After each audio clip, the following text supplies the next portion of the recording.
मैं आपको वाज़ेह फ़र्क बता सकता हूँ कि हमें अपना हक नहीं दिया जाता, अपना शेयर नहीं दिया जाता। मैंने तो नेशनल असेंबली में अपना स्पीच इस बात से शुरू की थी कि ये पूरा का पूरा बजट ही गैर आईनी है, इलीगल है। इसलिए जब आपने NFC अवार्ड नहीं दिया तो फिर आपने पंजाब के हक पे डाका मारा, आपने पख्तूनख्वा के हक पे डाका मारा, आपने सिंध और बलोचिस्तान के हक पे डाका मारा। तो आप उधर से शुरू करते हैं। यही तो वजह है कि ये पूरा सिलसिला जो है नाइंसाफ़ी पे मुबनी है। जहाँ तक सिंध की बजट है, मैं समझता हूँ कि कम वसाइल तो से, मगर उस कम वसाइल के बावजूद सिंध हुकूमत ने ये कोशिश की कि कितना वो मेहनत कर सकते हैं, कितना वो मदद कर सकते हैं आम आदमी को। उन्होंने ये किया है। मसलन उन्होंने जो मिनिमम वेज सिंध सूबा ने रखा है वो 25,000 रुपीज़ का मिनिमम वेज रखा है। हम समझते हैं कि अभी तक इसमें और गुंजाइश है, लेकिन बाकी सूबों के मुकाबले में, वफाक के मुकाबले में ये एक बहुत ही अच्छा इनिशिएटिव है जिस पे हम चीफ मिनिस्टर साहब और उसका पूरा टीम का अप्रिशिएट करते हैं कि डेली वेज अर्नर्स के लिए, आम आदमी के लिए जो आप मिनिमम वेज सेट करते हो वो एक बहुत बड़ा सहारा रहता है। तो वो एक बहुत अच्छा कदम उठाया गया सूबाई सिंध के बजट में। साथ साथ जो सरकारी मुलाजमीन का तनख्वाह में 20% में इजाफा हुआ, वो भी CM साहब चाह रहा था,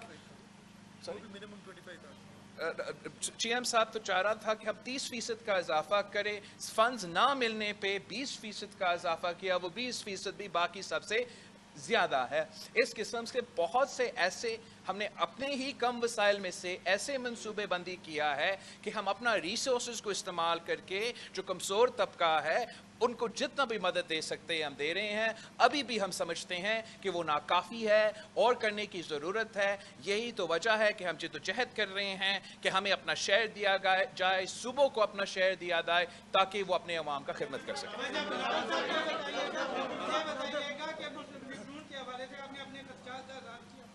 जो कि मुकम्मल हो गया, आज नून लीग मौजूद नहीं थी, तो अब आइंदा आपकी क्या हिकमत अमली होगी? देखिए, जहाँ तक इलेक्टोरल रिफॉर्म, जहाँ तक नून लीग का असेंबली में पोजीशन है, वो आप नून लीग से पूछे या PTM से पूछे। वो मैं अपना मेंबर्स का जवाब दे हूँ। मैंने उनके बारे में आपको पूरे तरीके से ब्रीफ किया है। जहाँ तक इलेक्शन रिफॉर्म्स की बात है, मैंने अपना बजट स्पीच से पहले जब उन्होंने ये ज़बरदस्ती पास करने की कोशिश की, तो again on the floor of the house हमने यही शिकायत किया कि ना आप सुनते हो, ना आप हमारे वोट रिकॉर्ड करने का हक का तहफ़्फ़ुज़ करते हो। अगर आप सुनते, हम आपको बेहतर तजवीज़ दे सकते। हम खुश हैं कि शहबाज शरीफ साहब भी इंगेज कर रहे हैं अपोजिशन के जमातों के साथ। हम भी पीपल्स पार्टी का नुमाइंदगी का डेलीगेशन ज़रूर भेजेंगे उनकी APC में या इलेक्टोरल रिफॉर्म्स की कॉन्वर्सेशंस में। जो हमारे तरफ से जो तजवीज़ें हैं हम उनके सामने भी रखते हैं।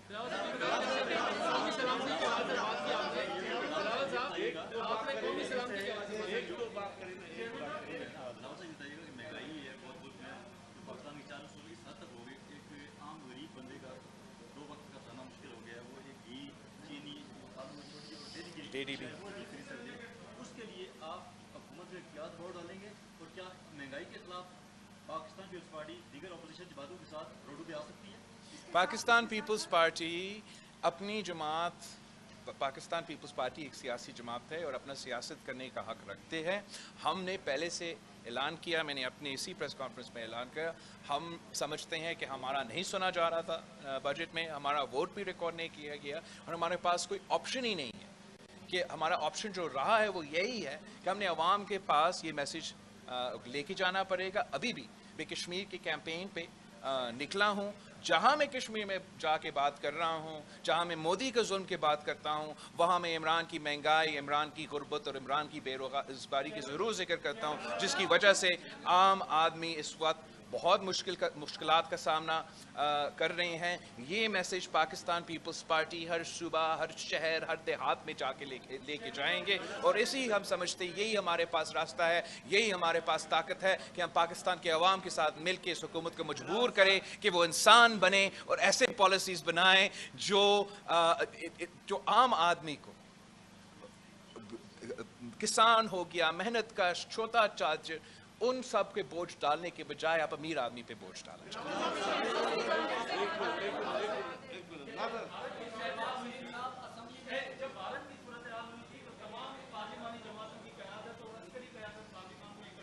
جب کون سی بات ہوئی تھی؟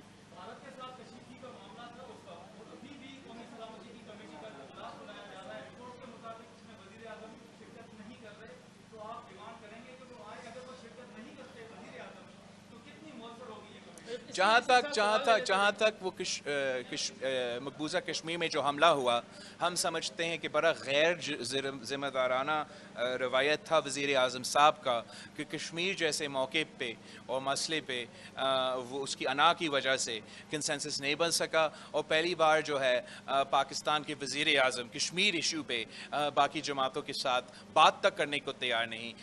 کچھ دن پہلے آپ نے دیکھا کہ مقبوضہ کشمیر کی جو وکٹمز ہے وہ تو مودی کے ساتھ بھی وزیر اعظم مودی ان کے ساتھ انہوں نے بند کیا تھا ان کے ساتھ بھی بیٹھ کے کشمیر پہ بات کر رہا ہے. لیکن ہمارا وزیر اعظم جو ہے وہ سٹیک ہولڈرز کے ساتھ بات کرنے کو تیار نہیں ہے، وہ حریت کانفرنس کو آن بورڈ لینے کو تیار نہیں ہے. جو ظلم جو دھچکا کشمیر کوز کو ملا ہے عمران خان کی دور میں وہ پاکستان کی تاریخ میں کبھی نہیں ہوا. خواتین کو موقع دے دونوں آپ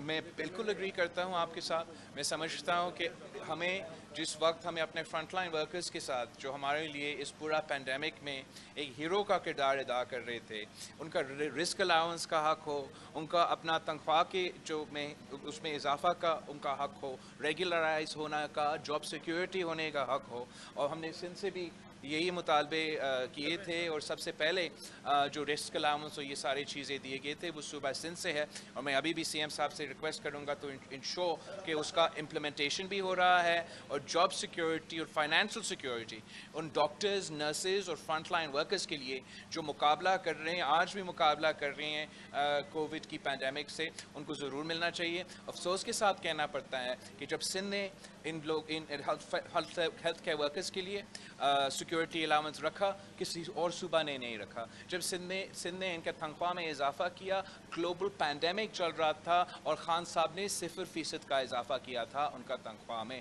یہ اس طریقے سے آپ اپنے عوام کو، اپنے فرنٹ لائن ورکرز کو لاوارث نہیں چھوڑ سکتے جیسے خان صاحب نے چھوڑا ہے. کل بھی پاکستان پیپلز پارٹی ان کے ساتھ تھے، آج بھی پاکستان پیپلز پارٹی ان کے ساتھ ہے، اور آنے والے کل بھی ہم ڈاکٹرز اور نرسز کے لیے کام کریں گے.